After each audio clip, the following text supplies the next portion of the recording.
Today, I'll be showing you 6 email strategies that have helped our clients go from $50K a month to above $100K a month in revenue with the help of email marketing. And even if you're above $100K a month, keep watching because I'm positive that these email strategies will help your brand scale even further. I'm Nikita from aspectagency.com, and let's get into the video. So one of the first tactics that I want to break down here is utilizing Gifs, GIFs, however you want to say it, in your emails. This is one easy way to increase engagement and increase click-through rates on your emails. How? It's because there's a visual flair that keeps people hooked in to your emails. So let me show you an example. Here I have an example of a GIF email. So you can see this is one of our clients, Vital Red Light. You can see get up to $330 off is just scrolling through. People are more likely to be receptive to something like this being presented to them when they open up their emails. And the thing is, it doesn't have to be as fancy as what we have here. If you're just starting out, or if you want to give your emails a bit of an upgrade, you can simply just go to Giphy, which is just a standard GIF creation software. And what you want to do is obviously you make an account and click on create at the top right. And what you're going to do is click create a sticker. I'm just going to go ahead and upload a very relevant meme right now going around on my Instagram Explore feed. And I'm just going to go ahead and trace around him just to show you as an example. It would be ideal if you had a PNG because then it automatically knows that something is cut out.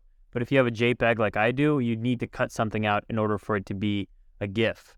So now that we have everything cut out, we're going to go ahead and animate it. And here we can do a lot of cool things. We can make it flip. We can give it a jelly feel, make it spin around, make it do a little bit of a zoomy, tilt, a little peak. These, bouncy. And you can also add an outline of like a multiple stroke outline like this, or it could be green, could be yellow.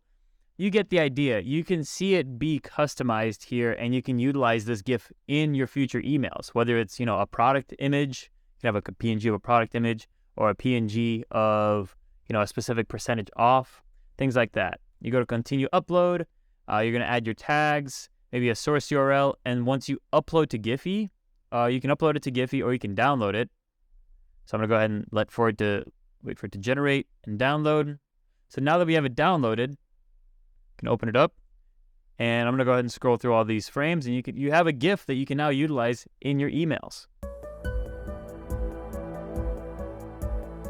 Number 2 is utilizing timers in your emails. Again, let me show you an example of an email with a timer. So here's an example of an email that we used that has a timer. And all this stuff is above the fold, and we'll get into that in a bit.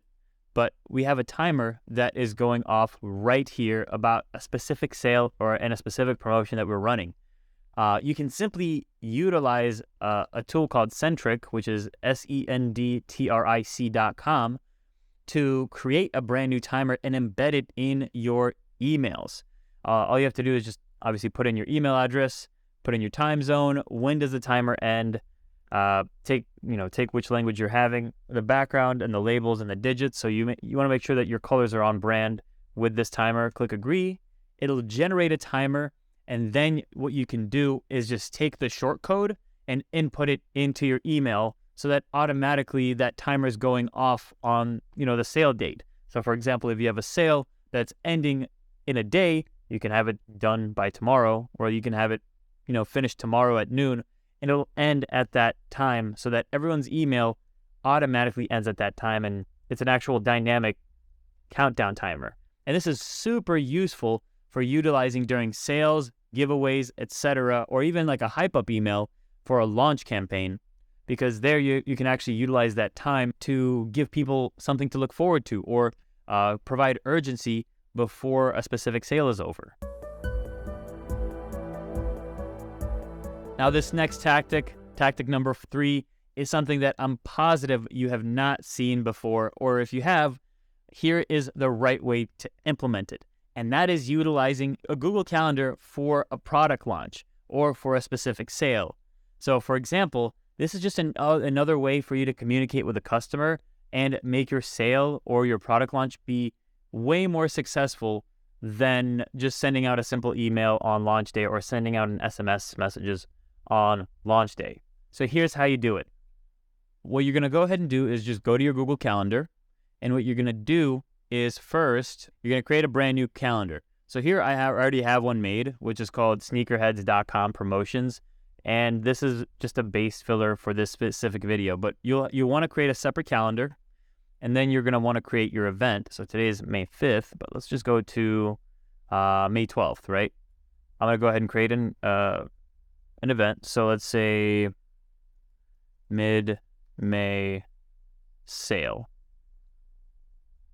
And let's just go ahead and more options. We're going to make this go from the 12th all the way to the 14th all day. So it's going to be over the weekend. Your location, you can have it be a specific landing page or your homepage or your product description page.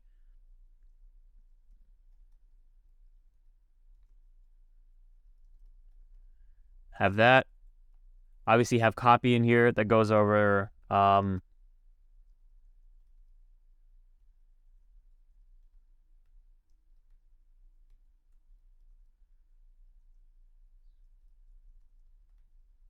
you would obviously have things interlink to that specific page.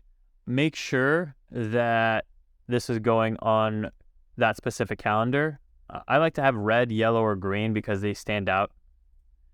Make it public. And make sure that guest permissions do not modify events and do not see the guest list. You click save. One thing that you want to do before you publish this is go to your settings and then go to the Sneakerheads promotions or whatever you name it and make sure that it is available to the public. Click OK. And then back out. Click on the three dots here and click publish event.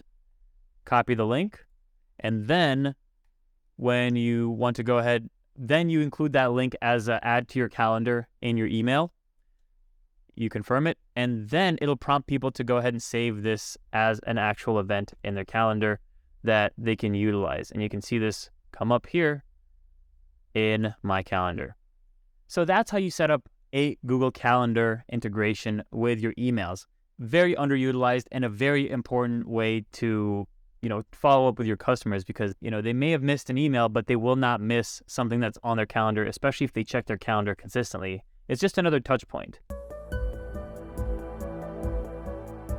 Now, moving on to a different topic, and this is utilizing your email marketing with other things that are going on within your business, specifically Facebook ads. Now, Facebook ads, when done correctly, are a big asset to any brand that's running them. And email marketing is just another way that you can utilize that specific channel. Now, when you're using Facebook advertising, you can go ahead and actually integrate your email list with Facebook ads automatically so that way you don't have to keep downloading and uploading a list. So what you want to go ahead and do is go to your account, go to integrations, and then if you don't have Facebook ads, you want to add Facebook ads, you just go to all integration and you find Facebook ads, Google ads, all the different types of ad platforms that you utilize in order for your data to be updated to those ad platforms. Now, once you have those integrations set up, you can view settings and you can add in specific audiences within your Klaviyo account. Obviously here we're not connected yet, but you want to go ahead and click to connect to Facebook advertising. You'll connect that account. Once you have connected that account, you can then go ahead and integrate your audiences with Facebook ads and Google ads and all the other ad platforms that you could be using. So for example, here we actually have a lot of our segments being uploaded as a LTV brands or as LTV audiences. So for example, if we know that a specific audience has a high lifetime value, we're going to create a lookalike off of that, or at least the media buyer is going to be able to create a lookalike off of that audience to use in future targeting for Facebook ads. So this is very underutilized, and I would highly recommend implementing it ASAP into your email marketing and Facebook advertising tech stacks. The last two here are kind of a wombo. One is making sure that a lot of your emails, if not all of your emails, are mobile optimized first. I know I sound like a broken record with this, but mobile is where most of your emails are going to be opened. So obviously you have this email here. It looks great on desktop. You design the email on desktop, but when you go to mobile, it has to be optimized. So this is where we scrunch some of the images and make sure that everything is readable and easy to digest. If you don't have your email set up for mobile, you'd want to actually, if anything, when you go to Klaviyo or MailChimp or whatever campaign that you're building your software on, you want to go ahead and first start off in mobile view and then build the email that way and expand out to desktop when you want to finish up that design. This is the sixth part that most people overlook, is having the most important information above the fold. When you go to preview and test, the first thing people are going to see is everything above these icons here, which is the powered by ultrasound, efficient cleaning, etc. They're going to see this information above. And I've seen so many brands that make this mistake of having big images with no call to action. Here we have a new product image, shop now. As easy as it gets for people to take action and understand. And if they need more info, all they have to do is keep scrolling down and they'll get more info about the product, as well as a few upsells here.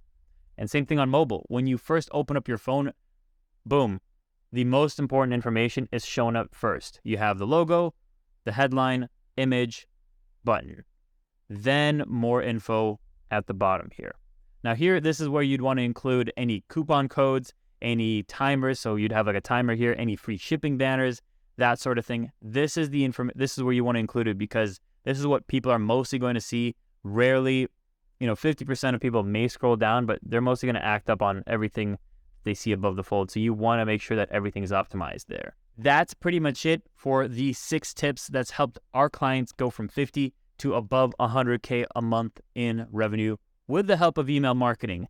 And the main reason here is, there's a lot of little tiny things that you can optimize, but when you start doing all of those tiny things, they stack up, and that's where you see most of those exponential gains.